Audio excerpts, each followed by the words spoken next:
লোকনাথ বাবার 135তম উৎসবের জন্য আমরা এখানে আসছি বারুদি আশ্রমে।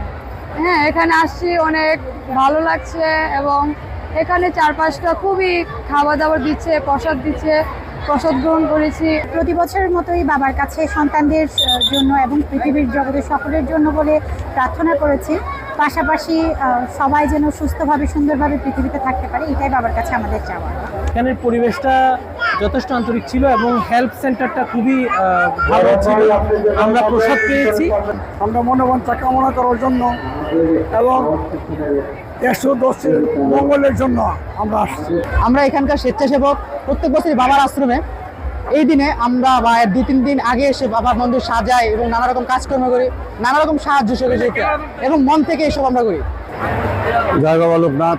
এখানে অনেক ভক্তবৃন্দ এখানে উপস্থিত হয়েছে, অনেক দূর দূরান্ত থেকে হয়েছে। এখানে সবাই আসে বাবার দর্শন করার জন্য।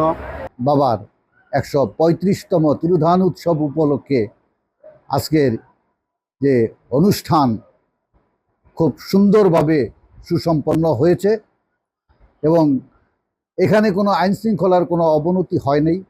অন্যান্য বছরের তুলনায় এবারের তিরোধান উৎসব অত্যন্ত সুন্দর সফলভাবে উদযাপিত হচ্ছে। এখানে সেনাবাহিনী, র্যাব, পুলিশ, আনসার সহ বিভিন্ন আইনশৃঙ্খলা বাহিনীর দায়িত্বরত কর্মকর্তারা খুব সুন্দরভাবে আমাদেরকে নিরাপত্তা দিয়েছেন। শ্রী শ্রী লোকনাথ ব্রহ্মচারী আশ্রমের উপদেষ্টা এবং আহ্বায়কের দায়িত্বে আছি। শ্রী শ্রী লোকনাথ ব্রহ্মচারী বাবার 135তম ত্রিউদাস যেমন আজকে আমরা উদযাপন করতেছি। প্রতি বছরই এই দিনটি আমরা উদযাপন করি। আপনারা জানেন যে উনি একজন মহাপুরুষ ছিলেন এবং ওনার আজকে তিরোধান দিবস। আজকের এই দিনে বেলা 11:40 উনি মৃত্যুবরণ করেছিলেন। এই জন্য এই দিনটি বাংলাদেশ সহ পৃথিবীর বিভিন্ন দেশের মানুষের কাছে অত্যন্ত গুরুত্বপূর্ণ। এই দিনটি, এই দিনে আমাদের দেশে, আমাদের এই অনুষ্ঠানে এবং এই আশ্রমে বাংলাদেশ সহ পার্শ্ববর্তী নেপাল, ভারত এবং অন্যান্য দেশ থেকে প্রায় লক্ষাধিক লোকের সমাবেশ হয়ে থাকে এখানে।